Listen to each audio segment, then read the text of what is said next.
ഇന്ന് ഫേസ്ബുക്കിലൂടെ പൊതുപ്രവർത്തനം നടത്തുന്ന ഒരു എംപിയുടെ ഒരു വിശ്വപൗരന്റെ ഒരു പ്രസ്താവന വന്നു. ഞാനൊന്ന് വായിക്കാം. ആമേഴഞ്ചൻ അപകടം നടന്നപ്പോൾ തന്നെ ഫേസ്ബുക്കിൽ ഇട്ടു. അപ്ഡേറ്റ് ആണ്, ഫേസ്ബുക്കിൽ അപ് ടു ഡേറ്റ് ആണ്. വെറുതെ വന്ന് ഷോ കാണിച്ചിട്ട് കാര്യമില്ല. ആ പറഞ്ഞത് കറക്റ്റ്. വെറുതെ വന്ന് ഷോ കാണിച്ചിട്ട് കാര്യമില്ല.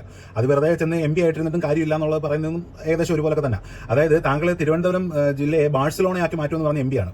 കുറച്ച് നാളായിട്ട് എംപി ആയിട്ട് ഇരിക്കുകയാണ് അവിടെ.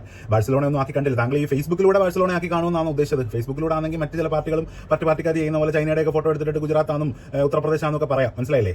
മറ്റു രാജ്യങ്ങളുടെയൊക്കെ ഫോട്ടോ എടുത്തിട്ട് അങ്ങനെയാണ് താങ്കൾ തിരുവനന്തപുരത്തെ എംപി ആയിട്ട് ഇരിക്കുമ്പോൾ താങ്കൾ ചെയ്യേണ്ട കുറച്ച് ഉത്തരവാദിത്തങ്ങളുണ്ട്. ആ ഉത്തരവാദിത്തങ്ങൾ ചെയ്യാന്നുള്ളത് അല്ലാതെ ഫേസ്ബുക്കിൽ പോസ്റ്റ് ഇടാനല്ല താങ്കളെ ജനങ്ങൾ ജയിപ്പിച്ച് എംപി ആക്കിയത്. മനസ്സിലായില്ലേ? അല്ലെങ്കിൽ ഓക്സ്ഫോർഡ് ഇംഗ്ലീഷ് ഇട്ട് കൈകാര്യം ചെയ്യുന്ന അതൊക്കെ നല്ല കാര്യം തന്നെയാണ്. പക്ഷേ ഓക്സ്ഫോർഡ് ഇട്ട് കൈകാര്യം ചെയ്യാനും അല്ല താങ്കൾ എംപി ആയിട്ട് അങ്ങോട്ട് ജയിപ്പിച്ച് വിട്ടത്. മനസ്സിലായില്ലേ? ജനങ്ങൾക്ക് നന്മ വരുന്ന ജനങ്ങൾക്ക് ആവശ്യമുള്ള കാര്യങ്ങൾ കണ്ടറിഞ്ഞ് ചെയ്യാനാണ് താങ്കളെ എംപി ആക്കിയത്. അത് ചെയ്യുക എന്നുള്ളതാണ് ചെയ്യേണ്ടത്. അല്ലാതെ ഫേസ്ബുക്കിൽ പോസ്റ്റ് ഇട്ടുകൊണ്ടിരിക്കലല്ല താങ്കളുടെ ജോലി. എംപി എന്ന നിലയിൽ താങ്കൾ മുൻകൈ എടുത്ത് ആ ഒരു ആമേഴഞ്ചത്തോട് വൃത്തിയാക്കിയിട്ടുണ്ടെങ്കിൽ ഇന്ന് ആ മനുഷ്യന് ജീവൻ പോയില്ലായിരുന്നു. ആ മനുഷ്യൻ ഇന്നും ജീവിച്ചിരുന്നേനെ.